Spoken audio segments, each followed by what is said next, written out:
안녕하세요. 오늘의 건설 강전 차장입니다. 오늘은 정보통신공사업의 등록 기준에 대해서 하나하나 알아보려고 합니다. 정보통신공사업은 도급하거나 시공해서 정보통신 관련 장비들을 유지 보수하기 위해서는 반드시 면허가 필요한 사업이에요. 그리고 서류의 접수는 이제 시청이나 도청 관할로 들어가게 되면서 정보통신공사협회에서 모든 일을 일임에서 하고 있습니다. 그리고 반드시 면허가 있어야만 하는 부분이기 때문에 무면허 시공을 할 경우 법적 처벌을 받는다는 거 항상 잊으시면 안 돼요. 3년 이하의 징역이나 2천만 원 미만의 벌금이니 꽤 무거운 조항이거든요.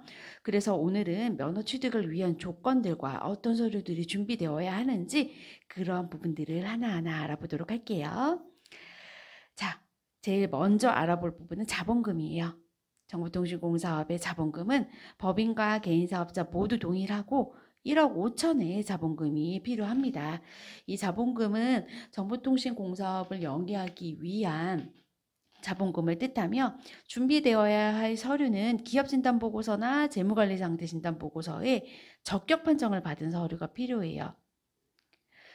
이 보고서는 회사에 있는 재무제표를 기본으로 만들어지는데 이 재무제표 속에서 보여지는 정보통신 관련 자본금이 적격한지 안 적격한지 보는 과정이에요. 그래서 전문가의 도움을 반드시 받아야 되는 부분이에요. 이제 회사의 현재 재무 상태가 어떤지를 정확히 파악을 하고 실질 자본금이 나오는지 여부를 판단해야 되기 때문에 중요한 부분이에요. 그래서 언제든 저희 같은 전문가인 혜솔 씨나에 문의 주시면 저희가 정확한 답과 길을 찾아드릴 수 있으니 언제든지 문의 주시고요. 자, 그리고 두 번째, 공제조합 출자가 있어요. 이제 정보통신공사업을 영위하기 위해서는 정보통신공제조합이라는 곳에 법정 자본금의 10%에 해당하는 금액이 항상 예치되어 있어야 돼요. 그러니까 면허 취득을 하기 위해서만 예치를 하시는 게 아니라 이 정보통신공사업 면허를 가지고 있는 동안은 항상 이 금액이 예치가 되어 있어야 한다는 거. 중요한 포인트니까 잊지 마시고요. 정보통신공사업 출자는 인터넷으로 이제 접수하고 이런 진행 과정을 가지고 있으니까요. 이러한 부분도 참고하시면 도움이 될 것 같아요.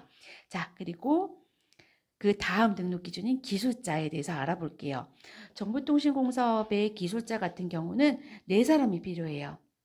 근데 이 4사람의 기술자가 단순히 그냥 자격증이 없으면 되냐 이게 아니라 정보통신공사협회에서 발행하는 경력수첩이라는 자격증이 있어요. 이 경력수첩을 가진 사람이 4명 이상이 있어야 하는데 이 경력수첩이 등급이 있어요. 초급, 중급, 고급, 특급 이렇게 4등급으로 나눠져 있는데 그 중에 중급 기술자가 반드시 1명 있어야 되고요.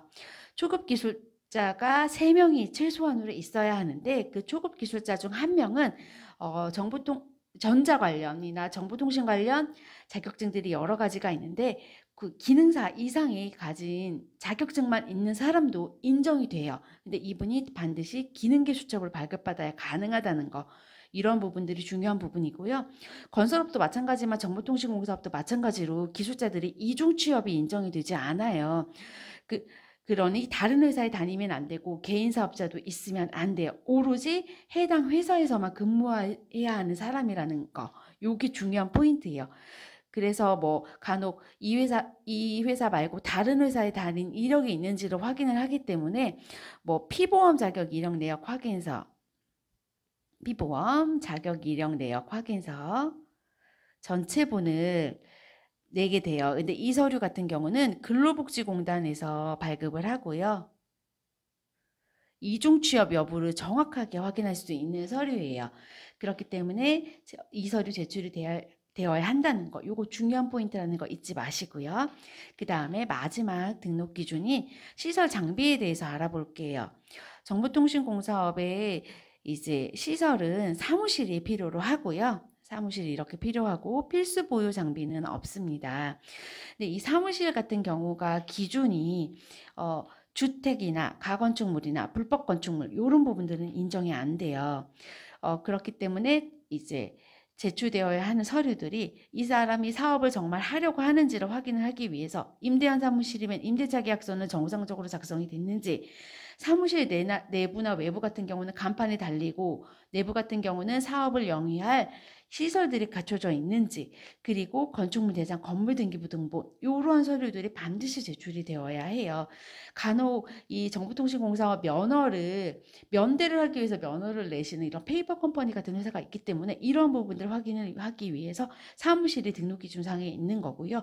중요한 기준 중에 하나이니 이러한 부분들도 꼭 잊지 않고 저희가 철저하게 준비가 필요한 부분이에요. 정보통신공사업은 이제 정보통신공사협회, 지역 내에 있는 정보통신공사협회에 이제 접수를 하게 되고요. 이제 법정 처리 기간은 이제 영업일 기준으로 10일 정도 처리 기간이 이제 소요가 됩니다. 정보통신공사협회에서 1차로 서류 검토를 하고요. 이 검토를 한 서류를 관할 시도청에 다시 한번 보내게 돼요. 이 회사가 정보통신공사업을 내는데 적격하고 문제가 없는 것 같으니 면허를 발급해도 됩니다라고 승인이 떨어지면 그때 시도청에서 이제 등록증이나 등록수첩 면허 발급을 해주게 되어 있어요. 그래서 이런 부분들이 준비가 다 되어야 하고 등록기준별로 관련 서류들이 다 제출이 되어야만 면허 취득에 관련된 가능한 부분이니까요.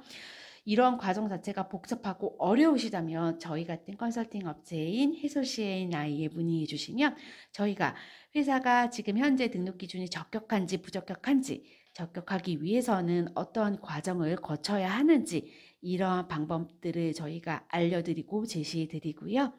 그리고 이제 사소하게라도 궁금한 부분이 있다면 언제든지 도움을 드릴 수 있으니 문의 주시길 바랄게요.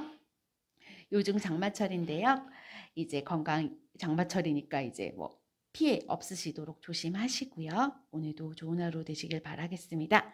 그리고 구독과 좋아요 누르시는 거 잊지 마시고요. 오늘도 해솔 C&I의 강지연 차장이었습니다. 감사합니다.